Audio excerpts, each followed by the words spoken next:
Good morning, students. We have completed chapter number 5, that is separation of substances. Now it's time to do up the chapter end questions. So let us start with the chapter end questions. Our first question is, why do we need to separate different components of a mixture, and give two examples of it. Now you have studied that why do we need to separate? So as to eradicate or to remove harmful components, we separate our mixture. Secondly, our desire to use both the components separately. पहला क्या है कि हमें harmful components remove करने होते हैं, इसलिए हम mixture को separate करते हैं, components को separate करते हैं mixture से. Second reason क्या है कि जो दोनों components हैं, useful components, हमें हमारी desire, it's our wish that we wanted to use both the components separately.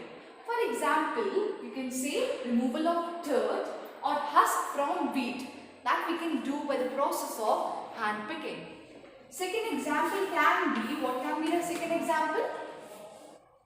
Second example can be, what can be your second example? That is washing of rice and pulse before cooking. So that dirt can be removed. Washing of rice and pearls before cooking. So I hope both the examples are clear to you. Why do we separate a mixture? To eradicate, remove harmful components. Secondly, our desire to use both the components separately. For example, removal of dirt, husk from wheat. Second example is washing of rice and pulse before cooking. Now our second question is, what is winnowing? Where is it used? Method of separating heavier and lighter components by the action of wind is called winnowing. As you know, heavier components को lighter components से जब हम separate करते थे with the help of flowing wind, that process is known as your winnowing. Now where it is used? It is used to separate husk particles from the seeds of the grain. Where it is used? It is used to separate husk particles को separate करने में किससे? Seeds, grains की seeds को separate करने में it is used. Basically we use it to remove the husk particles. I hope it's clear. Let's proceed on to the third question. How will you separate husk or dirt particles from a given sample of pulses before cooking? How can you separate that? With the help of the process that is hand picking. Cooking से पहले आप कैसे separate कर सकते हैं husk और dirt particles को? That you can separate by the process of hand picking as your mothers do at home. तो मम्मा से पूछना rice और pulse को cook करने से पहले how does she remove all the dirt and the dust particles? She will explain you by the process of hand picking. She actually removes the stones and the other dirt particles. Now, question number 4.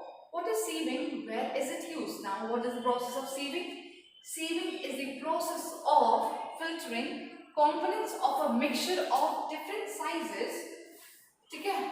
What do we do in sieving? In sieving, we actually separate components of different sizes.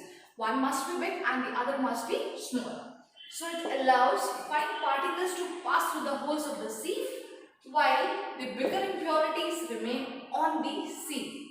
As you know, जो fine particles होते हैं वो sieve के नीचे filter हो जाते हैं and the bigger impurities they remain on the sieve. I hope the process of sieving is also clear. Now second, where it is used? The process of sieving is used in flour mills and construction sites. I hope all the 4 questions are clear to you people. Let's proceed on to the 5th question. Now 5th question is, how will you separate sand and water from their mixture? If you are having water, added sand in it, how are you going to separate both of them? What you need to do is, you need to leave the mixture of sand and water in the container. Let the mixture of sand and water remain in the container. What will happen now? The sand will settle at the bottom of the container. When sand will settle at the bottom of the container, this process is known as sedimentation. Now gently pour the water in another container. You are sand settled down, the water is there at the top, and now you can pour that water in another container, and that process is known as decantation. As you know, decantation is always followed by sedimentation. Now you can use the filter paper to remove the fine particles of soil, hence this process is known as filtration. If the question is asked, how are you going to separate sand and water from the mixture? So you are actually going to do three processes. First one is your sedimentation, second is your decantation, and third is your filtration. I hope all these three processes are clear to you all and you know how to separate the mixture of sand and water. Coming on to the sixth question, is it possible to separate sugar mixed with wheat flour? If yes, how will you do it? How are we going to separate actually sugar mixed with wheat flour? We are going to do it with the help of the process of sieving. What will happen? The sugar will remain at the top layer of the sieve and the wheat flour will filter at the bottom, will be at the bottom. So you can separate it by the process of sieving. Now, question number 7. How would you obtain clear water from a sample of muddy water? If you are having a sample of muddy water, how are you going to extract clear water from it? What you need to do is, first point, allow muddy water to stand undisturbed in the container. Muddy water को as it is container में रहने दीजिए. Second point, mud settles at the bottom of the container. When the mud will settle at the bottom of the container, that process is known as sedimentation. Coming on to the further, the upper layer is clear water. When the mud will settle at the bottom of the container, the upper layer will actually be your clear water. Now pour the clear water gently into another container and this process is known as decantation. क्या हुआ? आपने muddy water को water में ऐसे container में as it is पड़े रहने दिया. Mud will settle at the bottom. Mud जब bottom में settle होगी, उस process को मैंने sedimentation बोल दिया. अब mud नीचे settle हो गई है, ऊपर वाला water कैसा है? Clear water है. तो आप क्या करोगे? आप उस clear water को दूसरे container में pour करोगे. That process is decantation. As I told you before, decantation is always followed by sedimentation. Now, to remove the finer impurities, we can filter the water with the help of filter paper. Now, at the end, we can use the filter paper and that process is known as filtration. Now, to separate clear water and muddy water, what we can do is, we can do the three processes. Number one is your sedimentation, followed by decantation, and hence to obtain very clear water, we can do filtration. I hope this process is also clear to you all. Now, we need to go into the next question, that is fill in the blanks, fill up in the blanks. So first is, the method of separating seeds of paddy from its stalk is called.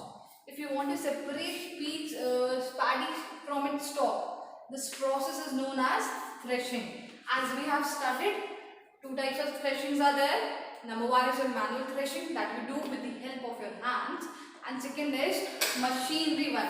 With the help of technology, that you do is you use machines for doing the process of threshing. Now, second, when milk cooled after boiling is poured onto a piece of cloth, the cream, that is malai, is left behind on it. This process of separating cream from milk is an example of. जब आप milk को separate करते हो cream से, that process is known as churning. That process is known as churning. I have explained to you this concept also before the starting of the chapter. Now, third is, salt is obtained from seawater by the process of How salt is obtained from seawater? By the process of evaporation. Actually, the seawater is heated, due to which the water gets evaporated. As the water evaporates, salt is left behind, and hence that salt is actually transported to factories and then to our houses, and we use it. Evaporation process is clear, I hope so. Then coming on to the last one, impurities settled at the bottom when muddy water was kept overnight in a bucket. The clear water that was then poured off from the top This process of separation used in this example is called sedimentation followed by decantation. This process is actually sedimentation followed by decantation. Muddy water और clear water को separate करने का जो process है, that is your sedimentation and decantation. I hope it's clear. In the answer of previous answer also I explained this. Now coming on to the true false, that is question number 9. Number 1, a mixture of milk and water can be separated by filtration. No, it is false.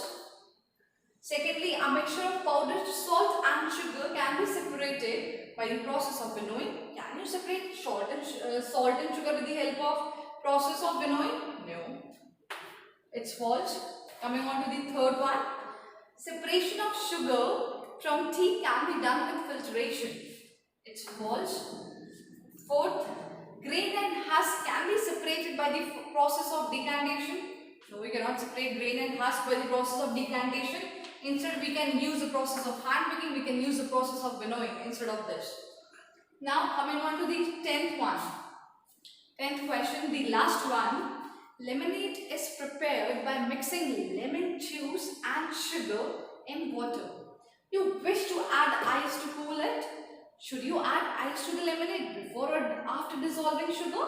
In which case would it be possible to dissolve more sugar?